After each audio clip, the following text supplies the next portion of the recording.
Evelyn Ross built the tech that made Daniel Thornton a billionaire. Then he framed her, stole her life, and left her with nothing but a prison sentence and a burning vow.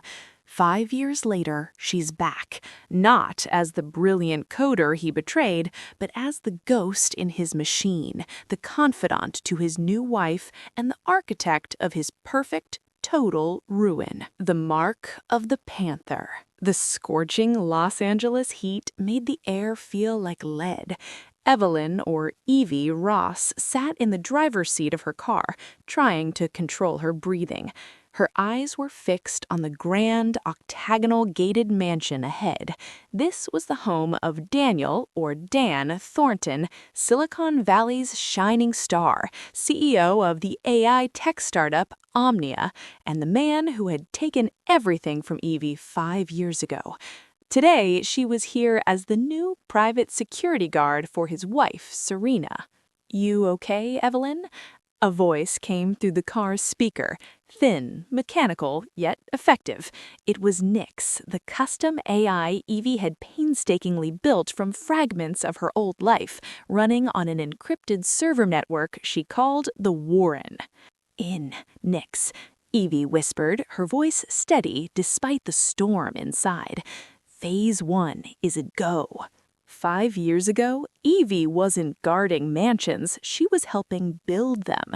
She and Dan had been partners in every sense, co-founders of Omnia, engaged to be married, a perfect union of her visionary neural network designs and his ruthless business acumen. Until the night of the IPO launch. Dan, with the help of a bribed board member and a forged paper trail, had framed her for corporate espionage and data theft. He'd taken her code, her company, her reputation, and left her in handcuffs, her life in ashes. The ensuing legal battle bankrupted her. Her father, unable to bear the shame and financial ruin, had suffered a fatal stroke. Evie had vanished, spending 2 years in a state prison and 3 more in a different kind of forge, the underbelly of the dark web, learning the tools of her new trade: digital infiltration, psychological warfare, and the quiet art of making people disappear.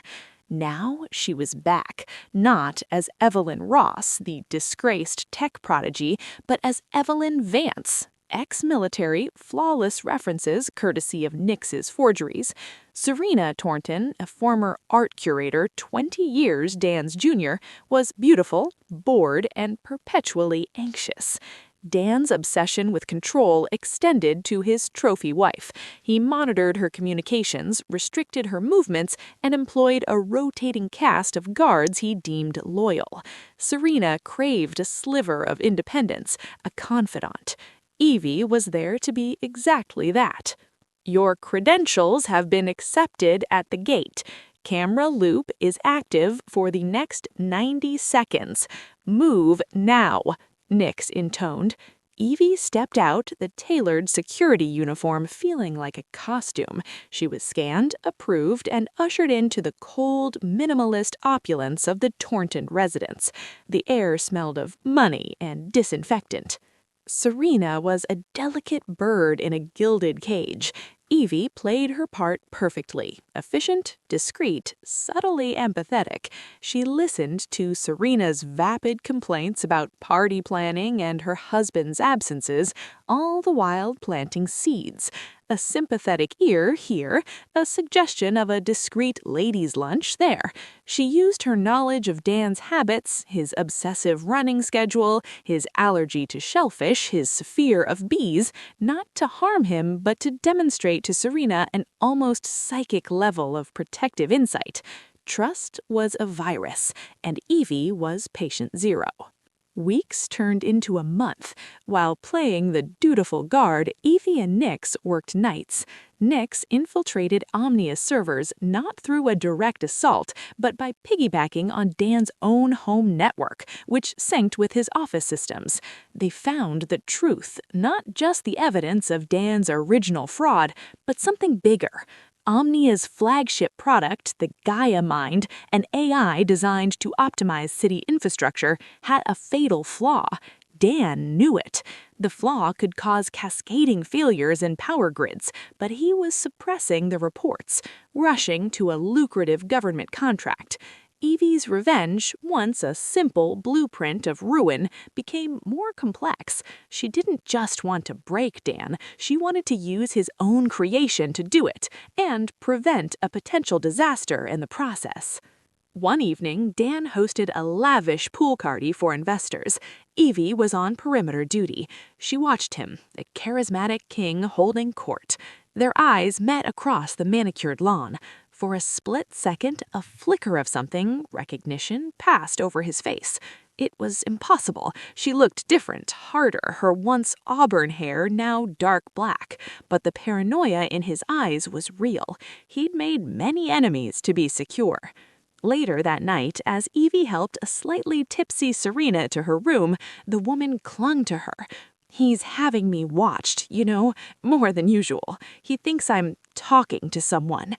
"Are you?" Evie asked gently. Serena looked at her, tears in her eyes. "Only you." It was the opening Evie needed. She revealed a sliver of her fabricated past, a story about an abusive ex-husband who controlled her. The bond solidified. Serena, in a desperate gesture of trust, gave Evie access to her private tablet, a device Dan foolishly believed was only for shopping and social media. It was her wife's window to the world, and now it was Evie's back door into his soul. Using the tablet, Nix deployed a series of custom-made ghostware into the home network. It began subtly. Dan's beloved smart house turned against him. The thermostat would blast heat in his study, then plunge it to freezing.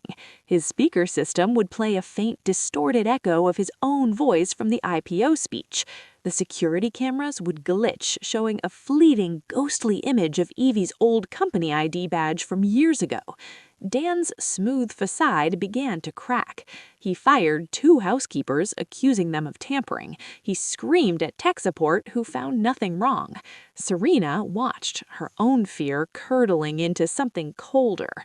Evie fed that feeling, showing Serena financial records Nix had uncovered. Hidden accounts, payments to unnamed women, a secret apartment in the city. The carefully constructed prison Serena lived in was revealed to be just one wing of Dan's corrupt empire. The final phase, Judgment, began on the night of Omnia's Buy a Mind demo for the Department of Defense. As Dan stood on a stage in a downtown conference center, ready to seal his legacy, Evie was in the Tornton wine cellar, connected to Nix through a hardened laptop. "It's time," Evie said, her fingers hovering over the keyboard. "Ghostware Cascade is ready. Financial demolition charges are armed. The Gaia Flaw package is prepared for anonymous dissemination to the press and the EPA," confirmed Nix. "But Evie, there is a high probability Dan will suspect Serena's involvement in the domestic disruptions. His retaliation could be severe." A cold smile touched Evie's lips. "That's why we have the insurance."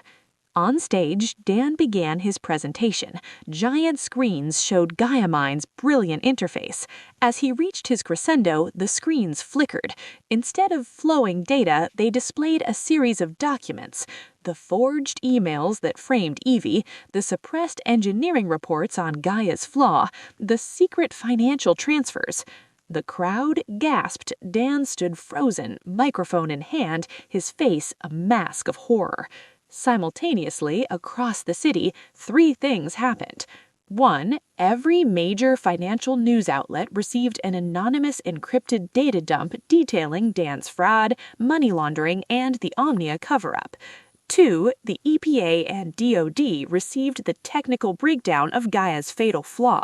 3. Dan's personal and corporate assets were systematically liquidated, the funds funneled through a maze of crypto accounts before being dispersed to his former victims' families and charities for wrongly convicted individuals. Chaos erupted at the demo. Dan was escorted out by security, his world collapsing in real time. Back at the mansion, Evie found Serena in the living room watching the news coverage on a massive screen, her hand over her mouth.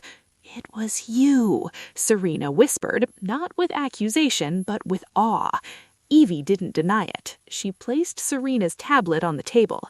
"On here, you'll find everything. The evidence, the truth about him. There's also a new identity for you. Passport, bank account with enough to start over, far away from here. It's yours, a parting gift." "You're leaving?" Serena asked, tears streaming. "My work is done." Evie's gaze was unreadable. "He'll be arrested by morning. He'll try to blame you, but the evidence clearly shows the hack was external, masterful. You were another one of his victims. Play the part. Take your freedom and run." As Evie turned to leave, Serena called out to her. "Who are you?" Evie paused at the door, the ghost of her old self in her eyes. "Someone who got her revenge. Now it's your turn to get your life." She slipped into the night. An hour later, from an anonymous motel room, she watched the news. Dan Thornton was arrested at his home, raving about ghosts in the machine and a woman from his past. The media painted him as a corrupt, paranoid man unraveling under his own guilt. But Evie knew the truth. She had not just stolen his money or his freedom. She had stolen his narrative, his legacy, and his sense of control. She had made him feel the same helpless terror she had felt 5 years ago. Nix's voice came through her earpiece. "All systems are dark. The Warren is secure. What is your next directive, Evie?"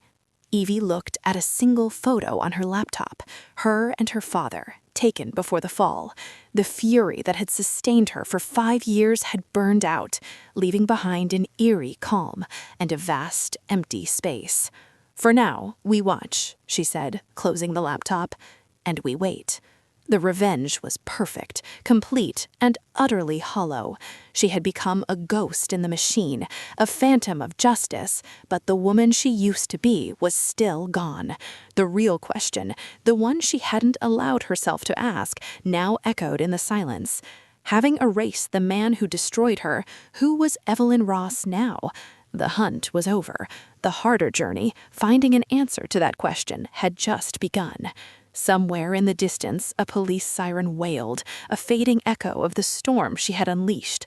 The mark of the panther was left on the carcass of Dan Thornton's empire, but the panther herself had vanished back into the shadows, her future an unwritten, uncertain code.